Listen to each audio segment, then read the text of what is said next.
আসসালামু আলাইকুম। অনেকেই আমাকে একটি প্রশ্ন করেন, "ভাই কোন শেয়ার কিনবো?" আমি সবসময় একটি উত্তর দিয়ে থাকি। সেটা হচ্ছে, কোন শেয়ার কিনবেন তার আগে জানতে হবে কেন কিনবেন। বাংলাদেশের অনেক বিনিয়োগকারী শুধু অন্যের পরামর্শ শুনে ফেসবুকে পোস্ট দেখে অথবা ব্রোকারের কথায় শেয়ার কিনে ফেলেন। এরপর কয়েক মাস পরে দেখেন শেয়ারটি 30 থেকে 40% নিচে নেমে গেছে। আজকের ভিডিওতে আমি এমন 10টি বিষয় নিয়ে আলোচনা করব যেগুলো না দেখে আমি ব্যক্তিগতভাবে কোনো শেয়ার কেনার সিদ্ধান্ত নিই না।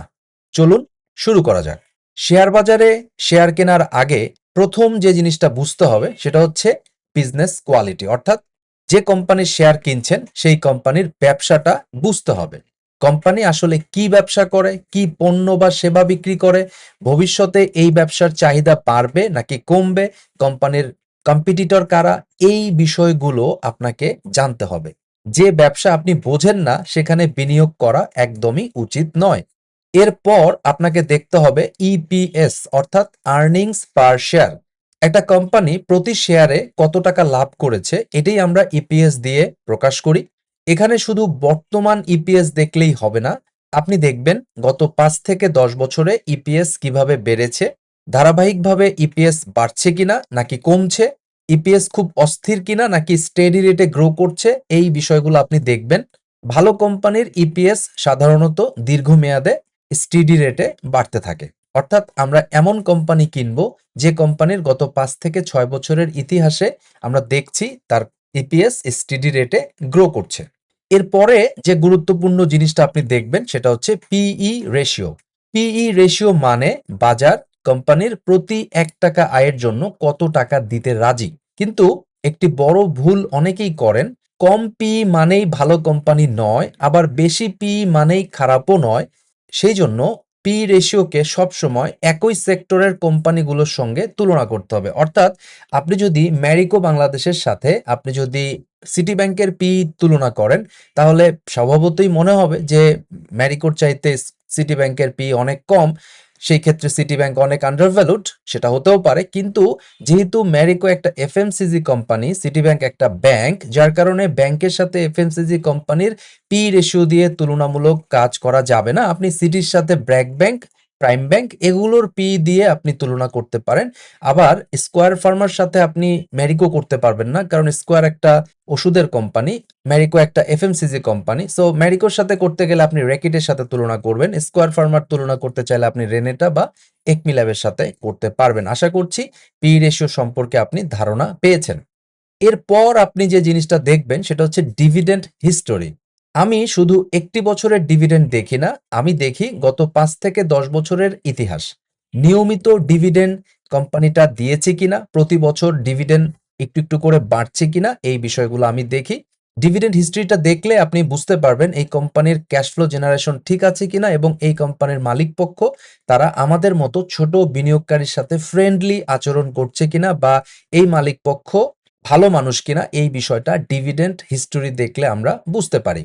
এরপরে যে গুরুত্বপূর্ণ জিনিসটা আপনি দেখবেন সেটা হচ্ছে সেলস ও প্রফিট গ্রোথ। একটি কোম্পানির বটম লাইন গ্রো করছে কিনা, অর্থাৎ নেট প্রফিট গ্রো করছে কিনা, এটা দেখেই আমরা অনেকে ক্ষান্ত দেই। কিন্তু এই নেট প্রফিটটাই যথেষ্ট নয়, আপনাকে দেখতে হবে কোম্পানির রেভিনিউ বাড়ছে কিনা, নেট প্রফিট বাড়ছে কিনা এবং গ্রোথ ধারাবাহিক কিনা, এই বিষয়গুলো আপনাকে দেখতে হবে।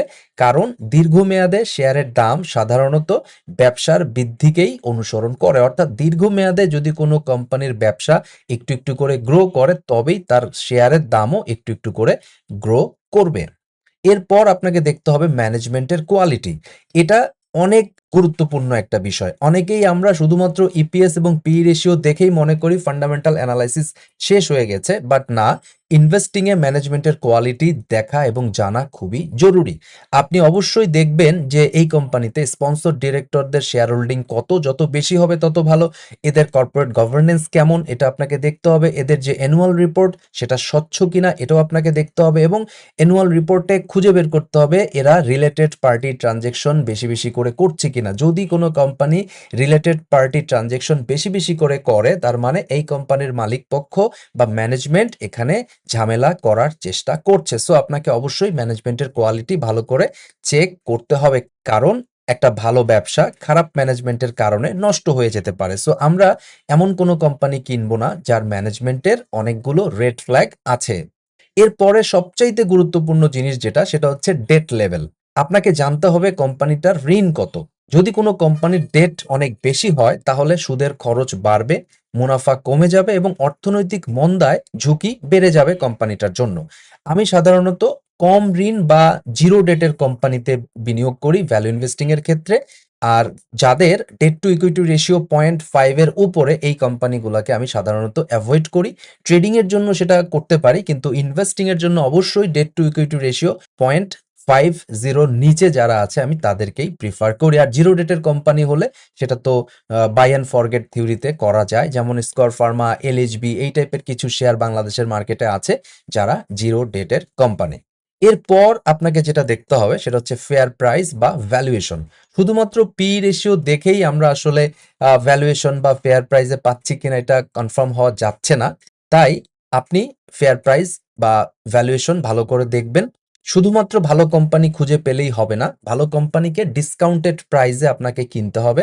আর প্রত্যেকটা শেয়ারের ফেয়ার প্রাইস থাকে, আপনাকে সেটা ক্যালকুলেট করতে হবে। সেটি নির্ধারণ করতে আপনি চাইলে পি কম্প্যারিজন ব্যবহার করতে পারেন। একই সেক্টরের কোম্পানিগুলোকে পি রেশিও দিয়ে আপনি কম্প্যারিজন করতে পারেন, পিবি রেশিও দিয়েও কম্প্যারিজন করতে পারেন। এছাড়া ইন্ডিপেন্ডেন্টলি ইন্ডিভিজুয়ালি একটা স্টককে ডিসিএফ ভ্যালুয়েশন দিয়ে করতে পারেন। এছাড়াও হিস্টোরিক্যাল ভ্যালুয়েশন দিয়েও আপনি ফেয়ার প্রাইস নির্ধারণ করতে পারেন। তো ভালো কোম্পানি হলেই কিন্তু হবে না, ভালো কোম্পানি যদি আপনি বেশি দামে কেনেন সেটাও ভবিষ্যতে আপনাকে রিটার্ন দিবে না। অর্থাৎ খুব ভালো কোম্পানি আন্ডার ভ্যালুড অথবা ফেয়ার প্রাইসেই আপনাকে কিনতে হবে। এছাড়াও আপনি শেয়ার হোল্ডার প্যাটার্নটা দেখবেন। আপনি স্পন্সরদের হোল্ডিং কেমন, ফরেন হোল্ডিং কেমন, ইনস্টিটিউশনাল হোল্ডিং কেমন, এই বিষয়গুলোও চাইলে আপনি দেখতে পারেন। ধরেন একটা ভালো মানের কোম্পানি যার স্পন্সররা নিজেরাই অনেক বেশি একটা পোর্শন ধরে রাখছে, যেমন ম্যারিকো 90% তারা হোল্ড করতেছে, রবি 90% তারা হোল্ড করতেছে। এছাড়াও এই প্রতিষ্ঠানে ফরেন বিনিয়োগকারীও আপনি দেখতেছেন যে ফরেন পোর্শনও আছে কিছু। এই ধরনের বিষয়গুলো আমরা ইতিবাচক হিসাবে দেখে থাকি। তবে শেয়ার হোল্ডিং প্যাটার্ন যাদের অনেক কম, মানে স্পন্সর হোল্ডিং যে কোম্পানিগুলোতে 30% বা বিলো 30%, সেই কোম্পানিগুলো সাধারণত আমাদের ফেভারিট লিস্টে আসে না। আমরা চাই স্পন্সর হোল্ডিং ম্যাক্সিমাম ক্ষেত্রে 51% এর বেশি যেন হয়। কিছু কোম্পানির ক্ষেত্রে আমরা এই জায়গায় একটু ছাড় দিয়ে থাকি, যেমন স্কয়ার ফার্মা এখনো 51% শেয়ার হোল্ডিং আনতে পারে নাই স্পন্সরের দিক থেকে, 44% এর মতো আছে। বাট আমরা আশা করছি সামনে এটা আরো বাড়বে। তো এখানে মূল বিষয়টা হচ্ছে আমরা চাই একটা কোম্পানিতে যেতে যে কোম্পানিটার মালিক পক্ষ বেশিরভাগ শেয়ার হোল্ড করে এবং সেখানে ফরেন হোল্ডিংও থাকে। এতক্ষণ আমরা যে আলোচনা করেছি এই প্রত্যেকটা আলোচনায় মোটামুটি ফান্ডামেন্টাল অ্যানালাইসিসের উপর ভিত্তি করে। এখন টেকনিক্যাল ট্রেন্ডে আমরা যে জিনিসগুলো দেখব সেটা হচ্ছে যে আমি সবসময় আপট্রেন্ড শুরু হওয়ার জন্য অপেক্ষা করি, প্রপার বেস ফরমেশন পেলে তবে এন্ট্রি নেই, ব্রেকআউটের জন্য অপেক্ষা করি এবং ভালো ভলিউমের জন্য অপেক্ষা করি। অর্থাৎ আমি early stage to stock month চার্টে বা উইকলি চার্টে খুঁজে বের করার চেষ্টা করি। অর্থাৎ এতক্ষণ যে পয়েন্টগুলো আমরা আলোচনা করেছি সেই আলোচনার প্রেক্ষিতে আমার 10টা বা 15টা বা 20টা স্টক ওয়াচ লিস্টে চলে আসছে। এই 10টা 15টা বা 20টা স্টকের টেকনিক্যাল চার্টে গিয়ে আমরা অ্যানালাইসিস করব স্টেজ 2তে আর্লি পাচ্ছি কিনা, আপট্রেন্ড শুরু হয়েছে কিনা, প্রপার বেস ফরমেশন হয়েছে কিনা, ব্রেকআউটের সাথে ভলিউম আছে কিনা, এই বিষয়গুলো দেখে আমি শেয়ার কেনার সিদ্ধান্ত নিব। অর্থাৎ কি কিনবো এটা ডিসাইড করব হচ্ছে ফান্ডামেন্টাল অ্যানালাইসিস দ্বারা, এবং কখন কিনবো এটা ডিসাইড করব টেকনিক্যাল অ্যানালাইসিস দ্বারা। কারণ একটা ভালো কোম্পানি আপনি যদি ভুল সময়ে কিনেন তাহলে দীর্ঘদিন ধরে লোকসানে আপনি থাকতে পারেন। ফান্ডামেন্টাল অ্যানালাইসিস আপনাকে বলবে কি কিনবেন আর টেকনিক্যাল বলবে আপনি কখন কিনবেন। তো এখন আমরা আজকের ভিডিওর সারসংক্ষেপ যদি বলি, শেয়ার কেনার আগে অন্তত এই 10টা বিষয় আপনি দেখবেন। নাম্বার 1 বিজনেসের quality, number 2 EPS growth, P ratio, dividend history, revenue এবং প্রফিটের গ্রোথ, ম্যানেজমেন্টের quality, debt level, fair value, share holding pattern এবং সবশেষে টেকনিক্যাল ট্রেন্ড। সবসময় মনে রাখবেন শেয়ার কেনা খুবই সহজ, চাইলে যে কোনো শেয়ার আপনি কালকে কিনতেই পারেন, কিন্তু ভালো শেয়ার সঠিক দামে কিনতে পারাই আসল দক্ষতা। আপনি যদি প্রতিটি বিনিয়োগের আগে এই 10টি বিষয় যাচাই করেন তাহলে ভুল সিদ্ধান্ত অনেকটাই কমে যাবে। ভিডিওটি ভালো লাগলে একটি লাইক দিন, বন্ধুদের সাথে শেয়ার করুন। ধন্যবাদ। আল্লাহ হাফেজ। প্রিয় দর্শকবৃন্দ, আমরা বিশ্বাস করি ক্যাপিটাল মার্কেটে সাকসেস পাওয়ার জন্য জানার বা জ্ঞান অর্জনের বিকল্প কোনো পদ্ধতি নেই। তাই আমাদের চ্যানেলের পক্ষ থেকে আমরা 2টি কোর্স অফার করছি। Essentials of stock investing and trading নামে বেসিক টু ইন্টারমিডিয়েট লেভেলের একটা কোর্স আমরা অফার করছি।